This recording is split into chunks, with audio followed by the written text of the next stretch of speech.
everybody.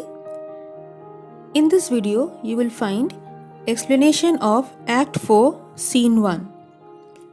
This is the famous trial scene of Merchant of Venice, where Antonio is tried in the Venetian court for having not returned the 3,000 ducats to Shylock on time. The Duke requests Shylock to show mercy on Antonio. Bassanio is ready to pay double the amount to Shylock. Portia, who is here disguised as a lawyer, delivers the famous speech on quality of mercy, requesting Shylock to show mercy to Antonio. But he doesn't listen to anybody and is adamant on taking the forfeiture of the bond, that is, a pound of flesh from Antonio's body. Finally, Shylock is allowed to take his forfeiture, but on certain conditions which Shylock fails to abide by, and at the end loses the forfeiture, the money of the bond as well as his property. This is an important scene and contains many important speeches. I have explained this in different parts in different videos. Now, to understand the scene in details, let's come to the line by line explanation of the text. The scene takes place in Venice, in a court of justice where the Duke, the Magnificos, Antonio, Bassanio, Gratiano, Salerio and others are present. Duke: what is Antonio here? Well, Antonio is present here. Antonio: ready, so please your grace. Yes, your grace, I am ready here. Duke: I am sorry for thee. Thou art come to answer a stony adversary, an inhuman wretch, incapable of pity, void and empty from any dram of mercy. I am sorry for you. You are come here to defend yourself against a hard-hearted opponent who is inhuman, incapable of showing any pity, and is empty of even the smallest quantity of mercy. Antonio: I have heard your grace hath taken great pains to qualify his rigorous course. I have heard that you, the Duke, have taken great pains, great effort to moderate the strict court proceedings. But since Shylock, he stands adamant, and that no lawful means can carry me out of his envy reach, and since there is no legal means of rescuing me away from his malice, from his hatred, I do oppose my patience to his fury. I shall meet all his anger with patience, and I am armed to suffer with a quietness of spirit the very tyranny and rage of his, and I am prepared to suffer with a quiet spirit all his harshness and anger. Duke: go one and call the Jew into the court. One of you go and call the Jew inside the court. Salerio: he is ready at the door. He comes, my lord. He is standing at the door. He is ready, and here he enters, my lord. Enter Shylock. Duke: make room and let him stand before her face. Make some room and let Shylock stand in front of us. Shylock, the world thinks, and I think so too, that thou but leadest this fashion of thy malice to the last hour of act. Shylock, the world thinks, and I too have the same opinion, that you will lead this fashion of your hatred till the last hour, and then it's thought thou wilt show thy mercy and remorse more strange than is thy strange apparent cruelty. And then it is expected that you will show mercy and pity, which will appear to be more strange than your than the cruelty appear than your show of cruelty appears to be.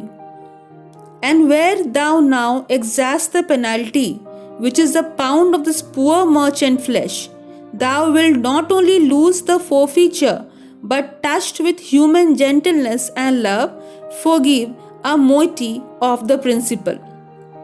And whereas you insist on claiming a pound of Antonio's flesh, at that time you will forgive not only the forfeiture of Antonio, but touched by human gentleness, you will forgive the portion of his principal also. Glancing an eye of pity on his losses that have of late so huddled on his back, looking with an eye of pity on all the losses that have pressed upon Antonio's back, enough to press a royal merchant down and pluck commiseration of his state from bossy bosom and rough hearts of flint, from stubborn Turk and Tartars, never trained to offices of tender courtesy. His present condition is enough to ruin a noble merchant and draw pity for his condition from the hearts as hard as brass and stone, from the uncultured Turk and Tartars who are never trained, who are not even cultured, to show act of human kindness.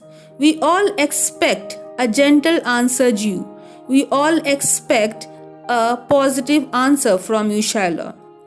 In this speech, the Duke is trying to motivate Shylock to show mercy on Antonio and forgive not only the forfeiture but also the principle that Antonio has borrowed from Shylock.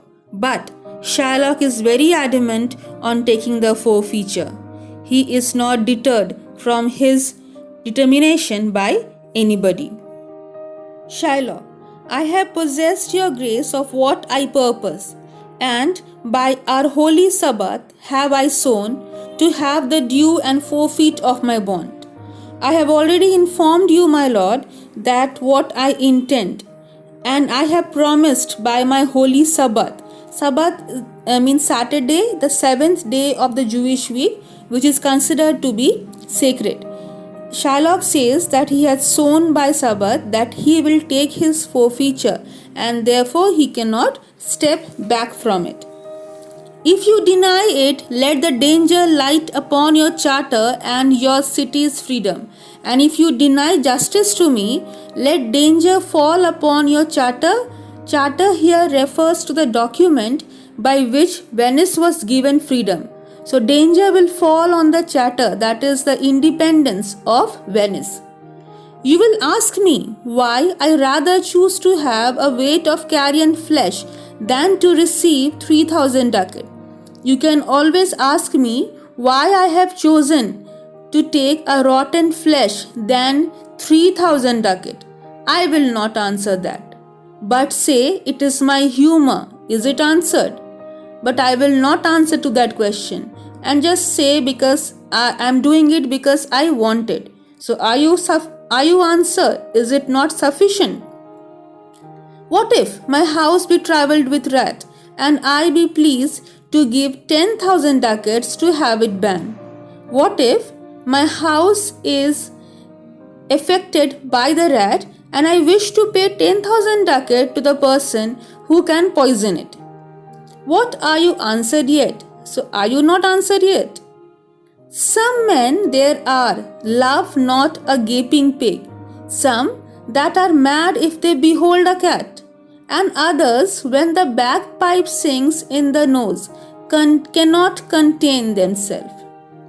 There are some kind of people who do not like the look of a pig's head which is roasted and have mouth open. There are some kind of people who go mad at the sight of a cat, and the other kind of people who can their self-control, the shrill note of a bag. For affection, mistress of passion, sways it to the mood of what it likes or loathes. This all happens because of our personal choices. And our personal choices, our personal inclination is the ruler of our emotion, and that directs our emotion to like or dislike things around us. Now, for your answer, as there is no firm reason to be rendered why he cannot abide a gaping pig, why he, a harmless necessary cat, why he, a swollen bagpipe, but of force must yield to such inevitable shame as to offend, himself being offended. As there is no particular reason to be given that why a man cannot put up with that gaping pig, or why he behaves in such a manner looking at that cat, a harmless cat, and why does he lose self-control listening to the sound of a shrill bagpipe,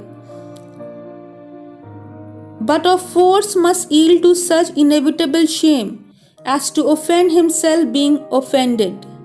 So this all happens when a person himself is offended. He is compelled, he is forced to react in a shameful manner to offend the other person in return. So, can I give no reason, nor I will not. Therefore, I don't want to give any further reason, and I will not. More than a lodged hate and a certain loathing I bear Antonio, that I follow thus a losing suit against him. Are you answered? And therefore, the deep-rooted hatred that I have against Antonio, for that reason, I am following a losing suit against him. A losing suit because even if I win this case, I lose my money. Are you answered? Are you answered now? Bassanio. This is no answer, thou unfeeling man, to excuse the current of thy cruelty. This is no answer, you unfeeling man, to give an excuse for your outpouring cruelty. Shylock. I am not bound to please thee with my answer. I am not bound to make you happy with my answers. Bassanio. Do all men kill the things they do not love? Do people kill things that they are not in love with? Shylock. Hates any man the thing he would not kill? Is there any man who will not kill the things that he truly hates? Bassanio. Every offense is not a hate at first. Every fall need not be turned at once into a cause of hatred. Shylock. What wouldst thou have a serpent sting thee twice? Would you let a snake sting you again and again? Here Bassanio and Shylock are into a conversation where Bassanio is trying to convince Shylock to not take the forfeiture, and Shylock is adamant on taking the forfeiture. With this, I end the explanation of the first part of Act 4, Scene 1. You will find explanation of the next part in the next video. Thank you.